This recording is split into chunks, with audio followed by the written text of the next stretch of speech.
running a trial of, let's say, drug A versus drug A plus B, but then we've got down further some translational studies looking at tumour tissue. Is there anything in those tumour tissues which means that people respond to drug B better than others? So that's hypothesis generating. So I think, and I would call that value adding to our trials. So we really need to be very careful that every time we run one of these expensive trials, that we are value adding, putting some more knowledge and more hypothesis generating into every study. Yeah. Don't miss the opportunity, particularly if it doesn't cost any more.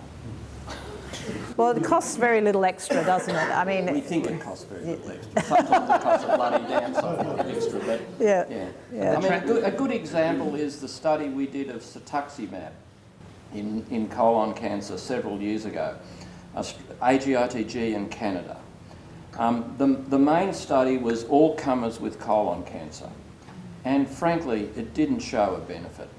But when we did the post hoc, that means after the event, we asked the after event question, does RAS status make a difference to whether a patient responds or not? The answer was yes, it does. And there were several consequences of that. It opened up a whole new area of research for us. What is it about RAS status? Is it just this RAS, or is it that RAS, or is it all of the different types of RAS genes that we have, etc. And for the company that had cetuximab, it put them on the map, frankly, because otherwise it was going to go back on the shelf, I think, until that happened. And that hypothesis yeah.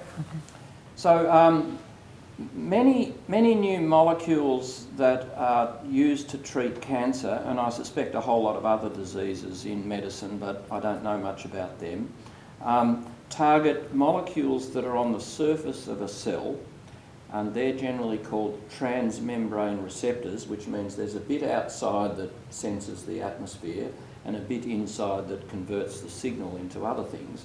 And through a series of different chemicals, that ends up doing something to the DNA of the cell and making it react in one way or another. And one of those chemicals in one particular, well actually it probably joins all four pathways, but in those pathways is called RAS, which is Rouse sarcoma activating.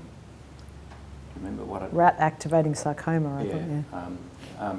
Anyway, Rouse something sarcoma gene. So that's a name that comes from history, and it turns out that if that particular gene is mutated, that means the gene is changed in some way, and the consequent protein is more active than normal, then we think that gene is driving the cancer cell. This is in the cancer cell. It's driving the cancer cell. So if you try and inhibit that transmembrane receptor with an epidermal growth factor receptor inhibitor, cetuximab or panitumumab are the two that are used in colon cancer currently. If you try and do that and this gene is the driver and it's activating the pathway, then that's not going to work. And by and large it doesn't.